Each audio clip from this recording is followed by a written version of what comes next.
この島の暮らしが記載されている本の一節でとても印象的な言葉があったんですけど、不思議なものでこんな誰も顧みないところでも住めば都である。いや、人に顧みられないということ自体が私たちにとっては最良の条件なのである。今僕が取り組んでいるのは、約90年前にハンセン病に対する差別や迫害、国による強制隔離を逃れて無人島で生活してきた沖縄のハンセン病患者、回復者の人々の生きた軌跡をたどるプロジェクトです。その無人島は古くからお墓の島として村人たちの祖先が埋葬されてきた場所ですが、当時その島に逃れた人々によってカルバリー島と呼ばれました。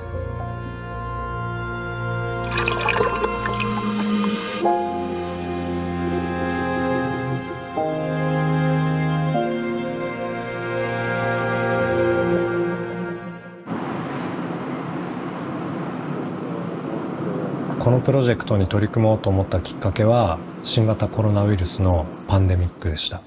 感染者への差別っていうのが少しずつ大きくなっていって、時期が減るにつれて患者さんや亡くなられた人たちの存在っていうのが感染者数や死亡者数っていう数値でしかつかめないような存在にだんだんなっていってしまったように感じていて、でそんな中で自分が3年間やってきたのは、その数値の先にある一人一人のその存在に対して思いを寄せることができればと思って、この中で亡くなられていく人の看取りの記録っていうのを続けていたんですね。でその過程でハンセン病についても学びました。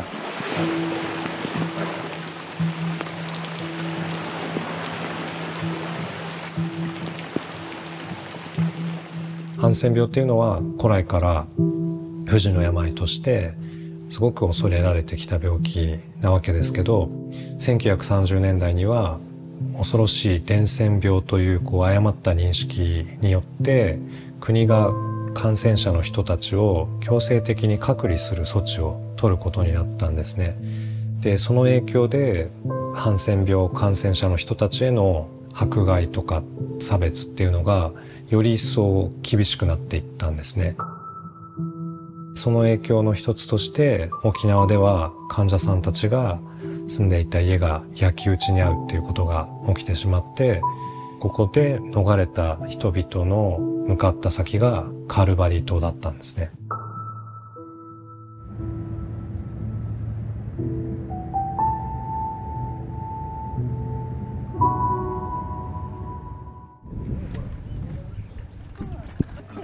あれやってはまた割り川のそばに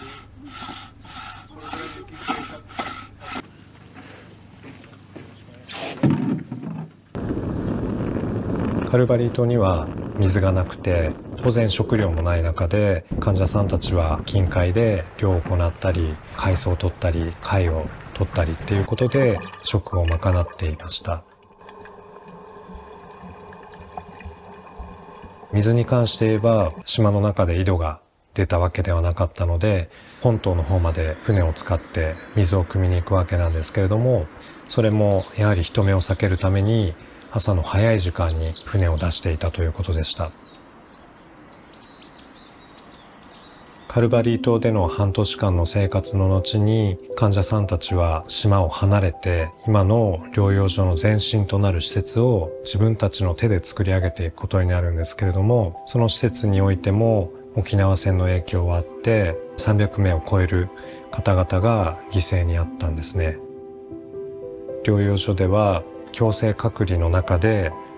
ハンセン病の患者の人たちは子供を産むということが許されてなかったんですけれども、戦後の混乱の中で堕胎断種を逃れてカルバリー島に渡り赤ちゃんを産んだ方や子連れの夫婦でカルバリー島に逃れて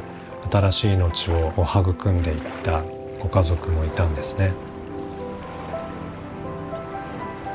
僕が今プロジェクトの中でやろうとしているのは、そこで生活をした患者さんたちがどのような景色を見ていたのかっていうのを知るために、漁を行っていた海の中に潜ったり、水を汲みに行った航路をカヤックで軌跡をたどるっていうようなことを行いながら、その風景に近づけるように記録を行っています。ハンセン病の原因となる菌は病原性が弱く、1940年代には発症しても治る病気になっていたにもかかわらず、患者を強制隔離できる法律は1996年まで続いていたんですね。この法律によって長期にわたり偏見が強化されてきて、回復者やそのご家族が自分自身のこと、大切にしている人のことや場所のことさえ隠さないといけない社会が現在進行形で存在しています。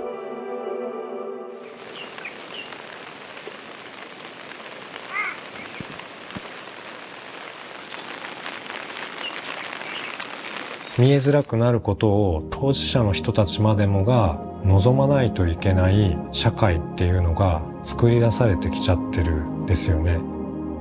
病気を隠して、痛みを隠して、他者に見せないことであるとか、自分がこう痛いと思ってることを他者と共有できない、もしくはその共有しないことによって自分とか自分の家族が守られるっていうのは、それはすごくおかしいと思わなくちゃいけないことだと思うし、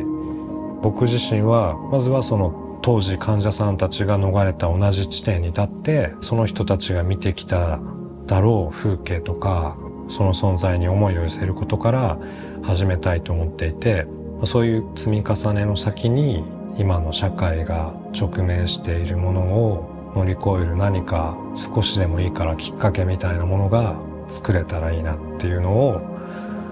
思ってるんですね。